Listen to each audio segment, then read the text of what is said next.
I will never forget the first day that I met Barry. He was brought into my office to be introduced by the then head of school, Professor Charles Landy, who very formally introduced this large, imposing man with a full beard and said, "Ian, this is Dr. Barry Dwolatzky." And of course, I had no idea who I was meeting until Barry stretched out his hand and smiled and spoke. And I knew that this was an incredibly special person. From that moment, he lit up my office. And in my opinion, he's lit up every office that he's ever walked into. Why? Because this was a man who was always positive, always had a plan, always had an idea, and personally was somebody who I know was always in your corner, there to support you. And that's an incredible characteristic to have.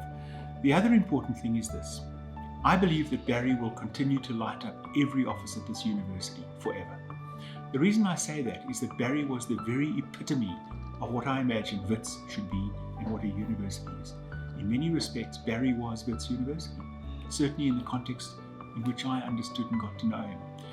So I'm incredibly sad that Barry's no longer with us, but what I can say is that his memory will live forever, and certainly my office will always be lit up by his presence.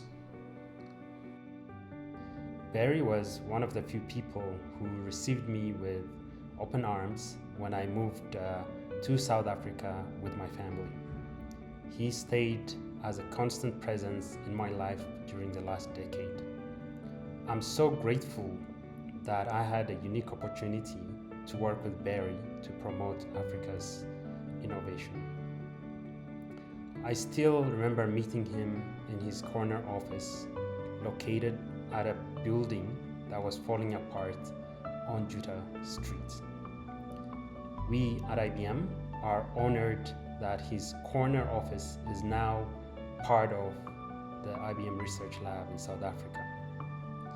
Beyond the partnership on innovation, what I will miss is the personal connection.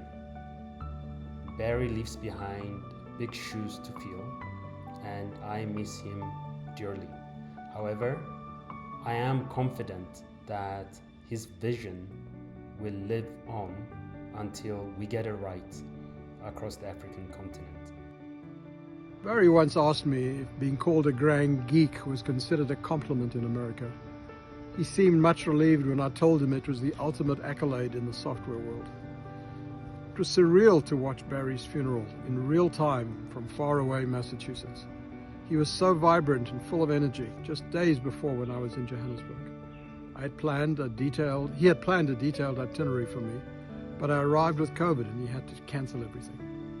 Instead, he made arrangements for me to see a local doctor, and he organized several outdoor meetings near our hotel.